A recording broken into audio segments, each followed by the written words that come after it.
Hey guys, welcome to my channel. So today's video is my first video actually. I wanted to do it about my breast reduction journey. So I got a breast reduction done on the 11th of January, so this month. And it's something I've wanted for a long time. So I want to take you through like step by step everything that I had to go through, because I binge watched breast reduction videos when I was like thinking about getting it done, when I was debating it, when I actually had the money to be able to do it, and it really helped me and made me feel at ease, so I thought I'd create one too. So my why, this could be like an hour-long sloppy story, but I'm gonna try and keep it like decently quick. So I went from basically in year 7 going from like a crop top, you know those like half vest tops that make like young girls feel like, oh yeah, I'm growing up, one of those, to like a D, and my breasts just didn't stop growing. I was known throughout the whole of my teenage years for my breasts, and though other people may like laugh at that, and you know, people thought, oh, this girl is so lucky, or she's flaunting it, etc., but you just don't know how to handle it when the first thing somebody looks at you and sees is your breasts continuously. It doesn't matter what you wear, it doesn't matter how you act, it's always just to do with your breasts, and it was not easy. I was told, you know, if you just lose weight, then your breasts will get smaller, and though this is true for certain people, for example, if you have, let's say, like a C-cup breast and you work out really hard, you may like lose your breast, go to an A. Yes, that is a thing, but when you have such enormous boobs, no amount of exercise is gonna help it. And trust me, I tried, I lost the weight, it didn't improve it at all. Okay, so my like top 5 reasons, I would say, I've actually written things down because otherwise I'm just gonna forget what I actually want to say.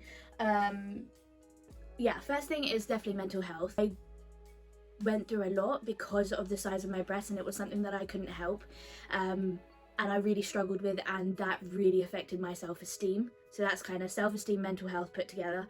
Then clothing.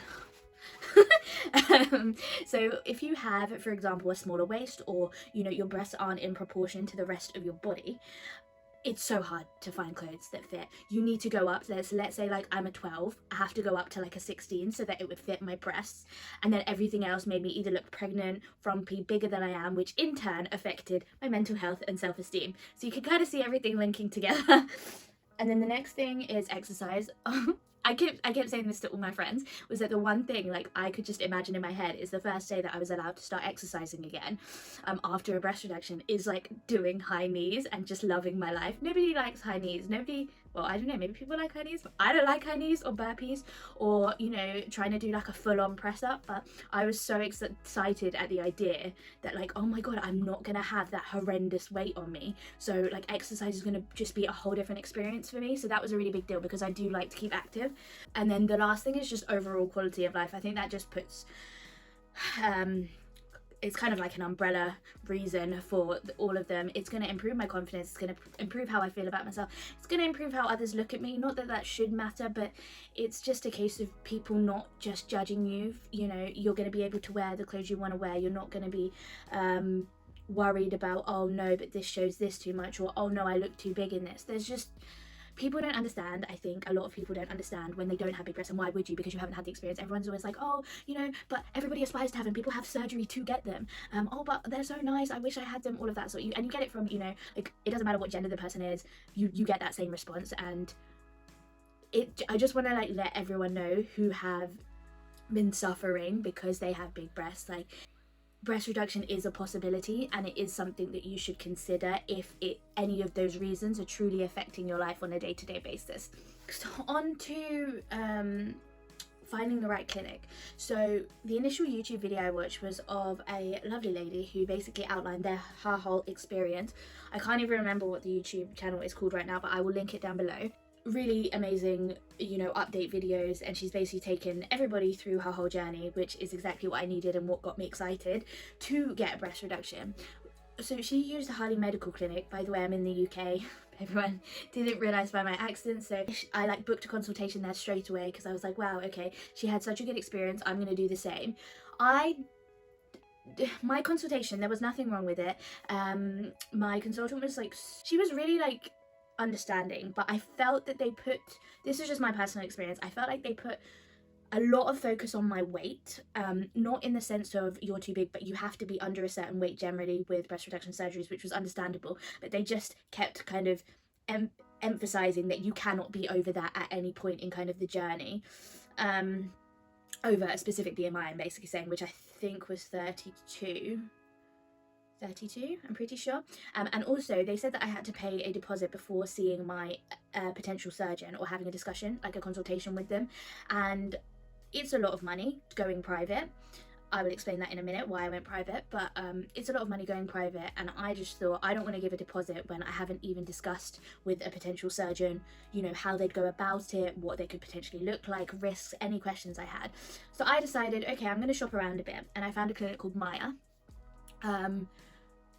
I went to a consultation with them, even though I was a bit reluctant because I was so set for some reason on Harley Medical because of the video I watched, and they were amazing. Absolutely, they had me at the first consultation. I was like, I just feel really comfortable going ahead with this clinic, so I want to go see a surgeon. They also said I didn't have to pay anything until I had that initial discussion with my surgeon, and I was just like, yeah, I want to go with you. They're also in London. I will link them down below in the description if you're interested or want to talk to them about a potential surgery. So that just kind of goes to show that just because somebody maybe on YouTube or on, you know, like a different site that you've seen talking about breast reduction says, oh, you like, I've had an amazing experience here, it might not always be the case for you. So just make sure, my like top tip is to shop around when it comes to different clinics. Go to, you know, you get your first free initial consultation. I know it takes time, but be patient and just make sure that you are set and you have that feeling of, okay, I am comfortable going with this clinic. So quick thing, why I didn't go with the NHS. I tried to go with the NHS a long time ago. When was it? Like two years ago?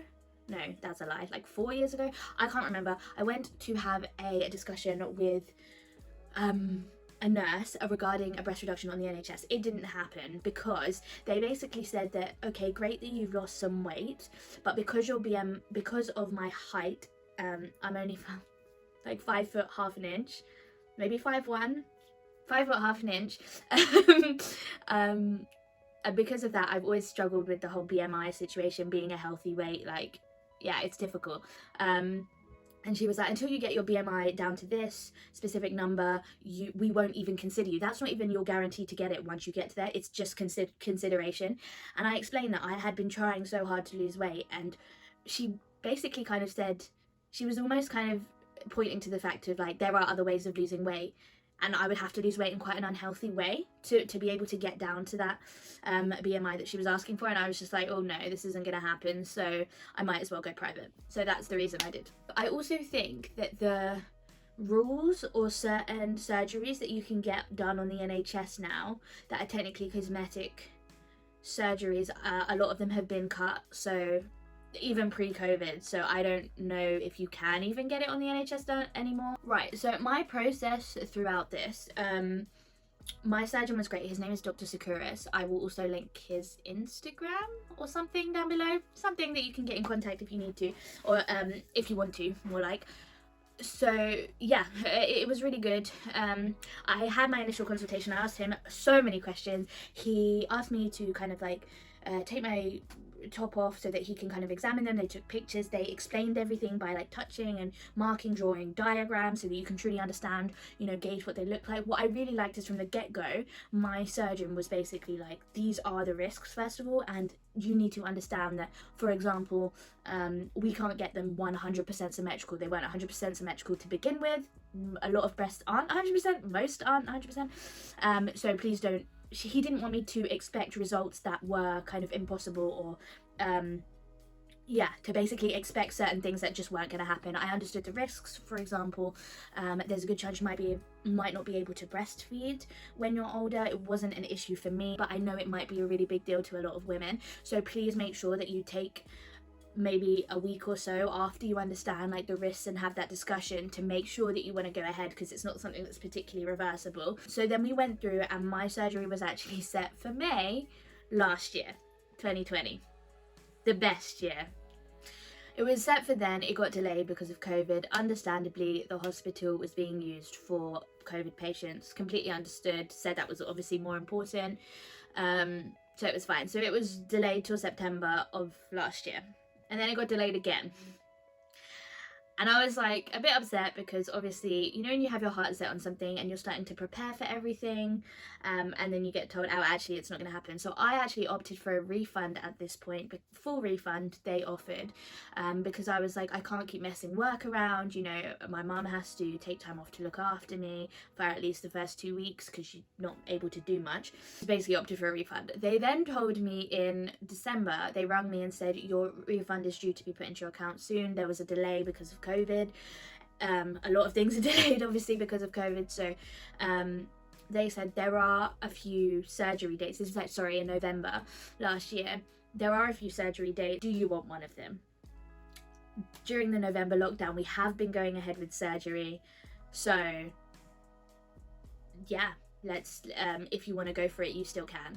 And there was just something in my gut going, this is the last time I'm gonna try. If not, I'm just gonna wait until, you know, things are a bit more calm, and I'll just wait until then and then get it done, even if it means, you know, it being done in summer, or I don't know, even 2022, because I just couldn't keep messing everything and juggling everything in my life around to keep having it delayed, if that made sense. Luckily it went ahead. It went ahead. As you can see, I am 1 week, well, I'm actually, by the time I get this, like, recording this video, I'm nearly 2 weeks post surgery, but I'm going to explain everything 1 week and then bring out another video next week regarding how I feel 2 weeks post surgery. Also, I'm going to include pictures, etc. nearer the end, so stay tuned for those if you are interested. Obviously, they are quite explicit, so yeah, if you don't do well with kind of stitches or bruising, etc., then you can completely skip that. So, surgery day. I had everything ready pre-surgery. I basically, because of, it was very different because of COVID, so my situation was different because I had to bring things in a clear plastic bag, like basically a bin bag but clear plastic. I couldn't bring in things like extras, books, you know, things to keep me entertained. It was very basic, like pajamas, underwear, your toothbrush, and maybe some face wash, a flannel. The flannel was very useful, I have to say. Like your phone charger, some headphones, that was basically it. My mum dropped me to the hospital. I had it done in the new Victoria Hospital in Kingston. Great experience. But my mum dropped me in the car park and she couldn't even come in. So I feel like my family were a bit more stressed than I was, just because they couldn't help me through the experience. I, touch wood, have never needed surgery before for other medical reasons. Therefore, it was my first time and I was a bit stressed. I'm not stressed actually, I was just like, I was nervous and excited all at the same time, but I think because my family was stressed, I was a bit like, oh, I hope this goes okay. So I got in at 8 AM, that was like my hospital entrance time, and then I got like in my gown and my, like they give you like these like weird hospital underwear, I'm sure you've seen them before. And I was just chilling in bed. I wasn't set to go into surgery until 3 PM, so it was a really long wait. But I'd seen my surgeon before that. He had marked my breast, which I will add a picture of now to kind of give you a feel for what that looks like. That actually took quite a long time. Well, not a long time, but it was quite like, yeah, it was quite a lot of like measuring between breasts, trying to get it as symmetrical as possible, etc., discussing that with me. So that was really nice, and that's when I started feeling super excited before surgery. I was like, oh my god, this is really happening, I can't believe this. It was great. Had surgery, woke up. My surgery was about 3.5 hours, I assume. I'm not sure how long it took me to wake up, but it was around 3.5 hours, so it's not particularly a short surgery. I woke up and my mouth was super dry, because of the anesthesia. The anesthesia process, if anybody watching wants to like know more about that process, then I will add it to like an addition on another video. But yeah, I woke up and I was just like, oh, what? I was so confused. And then they were like, there she is, like she's awake. And I was like, okay, I need water. So they gave me some water, wheeled me back into my private room, which was really nice, by the way. The room was all nice, everything was really nice. And then straight away I was like, I need to go to the toilet. So then I had drains attached, so it's basically like a tube on either breast, and it has a bottle, that's basically it, and it drains the blood. the excess blood that needs to be drained after surgery. So they basically, what they do is they put that in a bag for you to hold, help you get out of bed, and then you go do your business. Obviously they will help if you need to, but I was like set on, no, I can do this, although I couldn't really bend to truly, you know, wipe properly, because yeah, it was an interesting experience. And then I actually had, you know how a lot of people out in the hospital, they say that you can't go home until you go to the loo. But I was the opposite, in the sense of it wasn't a struggle for me. I just couldn't stop going to the toilet. But I think apparently it's because I probably wasn't actually pushing and pressing as much as normal, because I wasn't used to like the pressure that was everywhere, etc. So I was just going to the toilet all the time, which made me super tired, because obviously I had to keep getting out of bed. Apart from that, it was fine. I had dinner and everything was fine. Throughout the night, the nurses checked on me every half an hour at the start, and then it was kind of every hour. So you don't really get, you get very broken sleep, but because you're stuffed with pain medication, it's fine. They did offer me, I think it was morphine or like extra pain meds, but I was just like, I don't want them, because cocodamol in itself, which is what they give you as like the base pain medication, just made me feel like rubbish. I'm not used to taking a lot of medication anyways, like strong medication. I don't really even take paracetamol, etc., unless I really need to. It was like my time of the month or something. So yeah, these cocodamol were making me super dizzy. I was drowsy, I felt sick, I was just like nauseous from the anesthesia, and I was just like, please no, don't give me any more, I just want to try and sleep. Throughout the night I started feeling that my left breast was just like really hard, and I kept looking down, and it looked like my surgery wasn't a breast reduction, it was implants, because that breast was just like, it was just rock solid. It looked like there was like an implant in it, and it was like a fully fake breast, and I was just like, eh? Like, I was so confused, because I was like, that's not good. Like, clearly something's wrong. So I mentioned it to the nurse, and she just kept like, yeah, she was just a bit confused. Then in the morning they put ice on it, not much was helping. My surgeon came in at around 9:30, and he was like, hi, how you doing, well, etc. And I was like, well, this has happened. And he looked at it, he was kind of pressing, and it was pretty clear that the blood that was meant to be draining through to the little bottle just wasn't doing that. So it was collecting within, and it was creating a blood clot within the breast. And I was like, oh, that doesn't sound good. So they were kind of like massaging almost the breast to try and get this blood out. Sorry if this is too much information, but it's a different experience to what a lot of people have been through, so it was a complication, so I thought it would be important to let you guys know.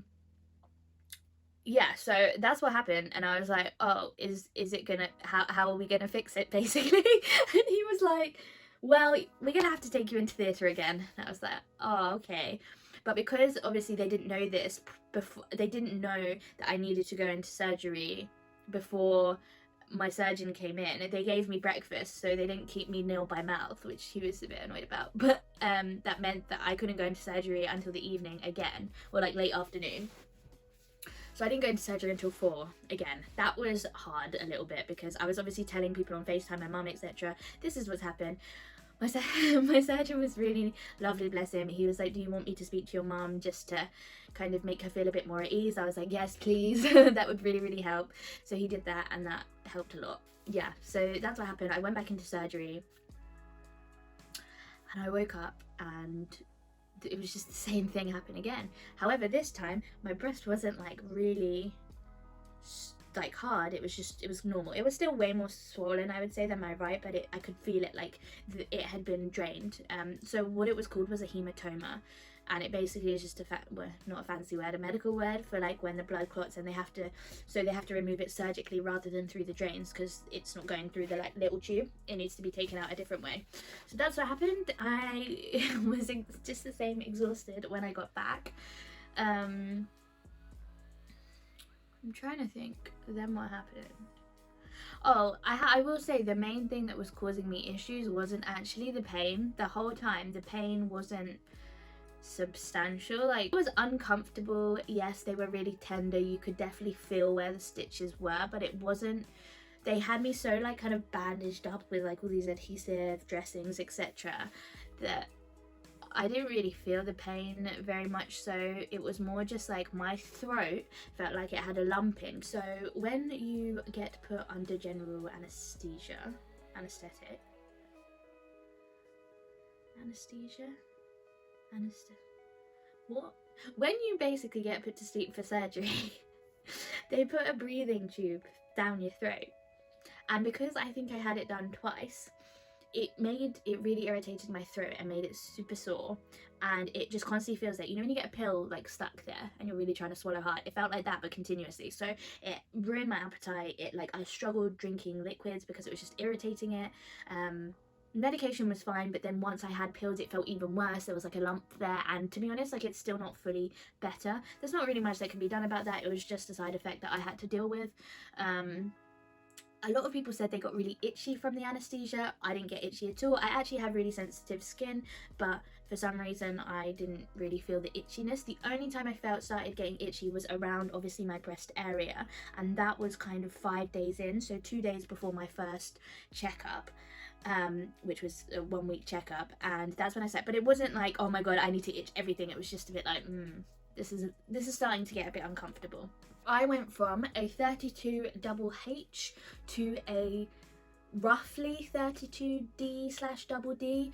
Be aware that you won't know your exact size. You can give a size for the surgeon to work with, but they cannot guarantee that size. So technically, 3 months down the line, when they kind of fall into the place that their natural place that they're gonna stay, they're gonna be less swollen, you know, the bruising is gonna ease up, etc. That's when I'll know roughly about what size I'm going to be. I had to wear a surgery bra as the day that I left was when I put my surgery bra on. I will link where I got my surgery bra. It's from MACOM. I think it's the standard place in the UK to get like post-surgery bras. Yeah, so I got mine there. And I've been wearing it ever since. You can take it off for like a little breather if you need to, or if you're having like a wash or anything, you can, but for the most part you have to keep it on for at least 8 weeks. That's something to be aware of.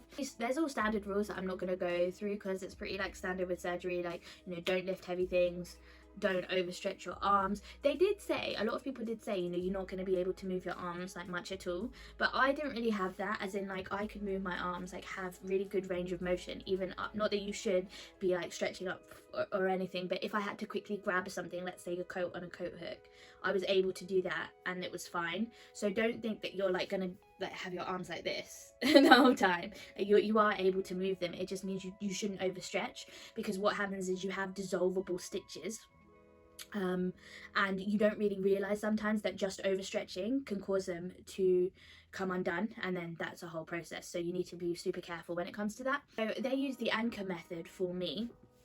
Basically means here's your boob. How do I do this? Here's your boob and this is the nipple. This isn't a very good boob, but I'm just gonna explain. So you're gonna have stitches all around the nipple, because they are gonna cut that and remove and move it and then stick it back on, basically. So you're gonna have stitches down here, then it's gonna go down and underneath your boob like this. So it literally looks like round, down, anchor. Like that is the anchor. That's why it's called the anchor method. I think it's quite a common method. It means that the scars are pretty much underneath your breast for the most part, so it's not really going to bother you. And I think as long as you're quite clever, I guess, you're attentive to your scars in terms of using, I don't know, bio oil and stuff like that in the future, which I'll make videos on to show you my progress. It shouldn't really be a problem. Scars were never an issue for me. I think if you really want to get the surgery done for, you know, some of the reasons that I explained previously, scars aren't going to be the thing that are going to put you off. But yeah, so after 1 week you will have to go and see a nurse. I had to go straight in the middle of London, Wimpole Street, so my mum drove me there. That was interesting. My mum doesn't really like driving in London, so luckily we actually got a parking space on the street, which I think maybe because of lockdown there were less cars, because otherwise there would have been no chance. It would have been difficult. But I went. My nurse was actually amazing. I don't know what it was about her, but she was so gentle and just so sweet and like positive. She just made me really happy, basically. And then she took all the dressings off. She did it so gently that I didn't feel it at all. Like there was no pain. I saw on a lot of videos that people said this was the most painful part. For me, it definitely wasn't. I didn't feel any pain. The only time I felt it is the kind of most under layer on kind of the nipple, where those thin strips that they put on, I could feel those a little bit more, but it really wasn't too bad. So got that done. They gave it like a shallow bath, just kind of washed it a little bit, and that was the reveal. Oh my god, the first time I got to see them completely uncovered, they showed me like a little mirror thing and I got to just have a look at them. It was so surreal. I can't explain to you the feeling of just being like, oh wow, they're mine, they're on my body, like they're so small. in a good way, in a good way. I was like, oh my god. To other people it may be like, oh, they don't look small or they're still above average size, but to me, like, it's, I don't know, 7-8 sizes less than I was. So to me, I'm just like, oh my god, they're so beautiful and small, and oh, I love it. So did that. Then we had to take pictures for the clinic anyways, and then she took pictures on my phone. So this is the picture section. I'm gonna show you a comparison of what my breast looked like. I think it was the night before surgery and 1 week post surgery. Warning, maybe wait until other videos, like when they're a little bit more healed, if you can't deal with kind of bruising and stitching, etc. of the breast. Although I will obviously cover out the nipples because I need to cover part of it for YouTube, so I will insert them here.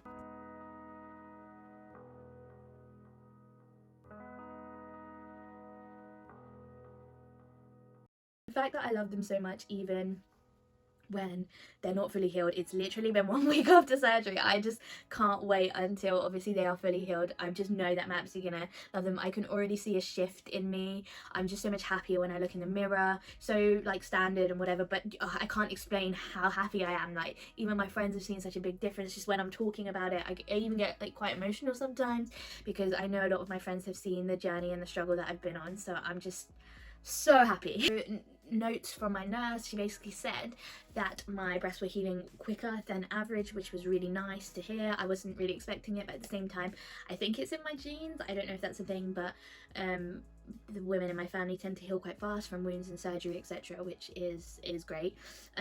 So she was like, yeah, they're healing really, really well.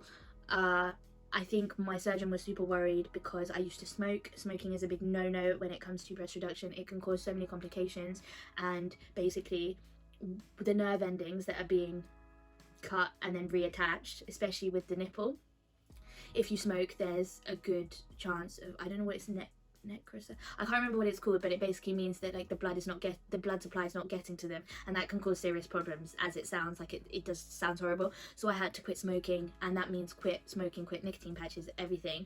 At least 4 weeks prior to surgery. I stopped, I think it was 6 weeks prior to surgery, and I haven't started smoking since. Obviously I won't. My plan is to obviously stop for good, but point being is during the surgery process, absolute no-no. Please bear that in mind. I know some people online, because I was freaking out a little bit, I know some people online say that, you know, they smoked and it was fine, like, but if they do a nicotine test on you, which they are like allowed to do, if they do a nicotine test on you during the surgery day and they find nicotine, like, they can cancel everything. Also, they do a mandatory pregnancy test on the day. You have to take that. Obviously, if that's positive, that's also a reason that they would be like, no, sorry, we can't do the surgery for obvious reasons. Just a few notes there. I was absolutely ecstatic when I came back. I was just on a high. I was so happy. Good point was that I was kind of so happy that I was just ready to just do whatever and forget about the fact that I'm still recovering. But my nurse and my mum swiftly reminded me, second week, you still need to chill. I have 2 weeks off work, which, to be fair, they do recommend, I think, 3 weeks if possible, but I have 2 weeks, which was kind of the bare minimum. So they were like, second week, do not push yourself. Like, don't think just because, oh yeah, you're healing really well, that everything's fine and you can just do whatever. No, I think that's why lockdown in a way, I guess, helped, because I'm not feeling like I'm missing out on things. People aren't inviting me to, I don't know, go out to eat and do things, so I have less chance of causing any sort of injury. In terms of pictures, I have taken pictures of how certain clothing looks on me prior to my surgery, and I will be, when I'm a little bit better, probably the 4-week mark, be taking comparison pictures, and I will post that in another video. I'm going to do a 2-week update because I think there are a lot of different things that are kind of added into your routine, your process, after your 1-week checkup, and I do want to include some tips of what I think has been really useful for me to have in products, etc. There hasn't needed to be too many products so far, because 2 weeks prior and after surgery I wasn't allowed to take any medication, not that I take any regular medication, but any herbal medicines, any vitamins, nothing. So that's something I will be introducing kind of as 2 weeks come. In the 1 week post-op appointment, I after the bath they kind of redressed them, but it was way lighter dressing, which I will also show in a picture now in a comparison to the first kind of dressing, so you can understand how they were different after the 1 week redress.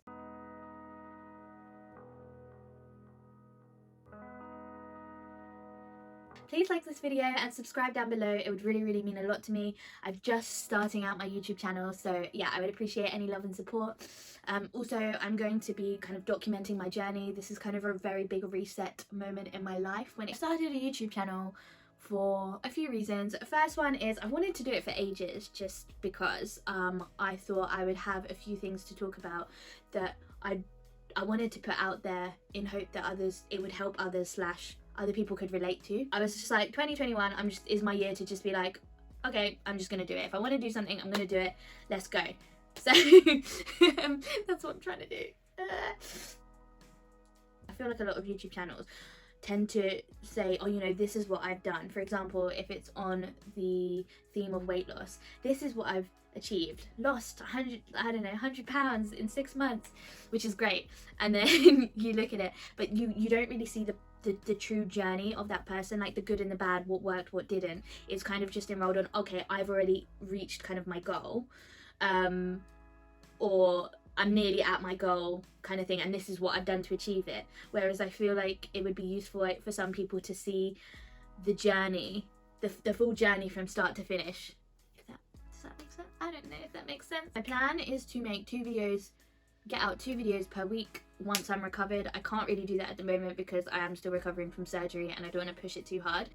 But yeah, if there's anything that if there are any questions, literally any questions about surgery or just anything about the process, don't think that it's a stupid question. Like, please feel free to message me through YouTube, like comment below, message me on Instagram. I'll link my Insta somewhere down below probably. But yeah, I'm going on a journey of body acceptance, healthier lifestyle, all of that good stuff. So I would love if you could join me on the journey. That would be amazing. And yeah, I'm just looking forward. I'm looking forward to what 2021 has in store for me. There's also there's also other things that I definitely need to go on a journey on that I've never really have, that I want to share with you. For example, finding my own style, here and queer, as they say. Just yeah, it's all to do with accepting yourself and inner confidence, but it's definitely different, I guess, aspects of my life. 2021 is a year to level up for me. I can feel it happening, so I would just love for you to join me on this journey. So yeah, I've waffled on for way too long now, so I'm really sorry, and if you got to the end of this video, like, well done, honestly, clap for you. But yeah, I will see you in my next video, and take care. I hope you're all staying safe, and sending you so much love. Hey guys, completely forgot to mention, which I thought might be useful for a lot of people, like how much it actually cost for me to get it done. So I actually managed to get a loan for it that I will be paying off for quite a while. It was £8,100 for me. The reason it was so expensive was because of the weight and size of my breasts initially. It was actually called gynecomastia rather than just a basic breast reduction, which is basically the same thing, but it meant that your breasts are a lot heavier to begin with, which is why it costs slightly more than the, I guess, average.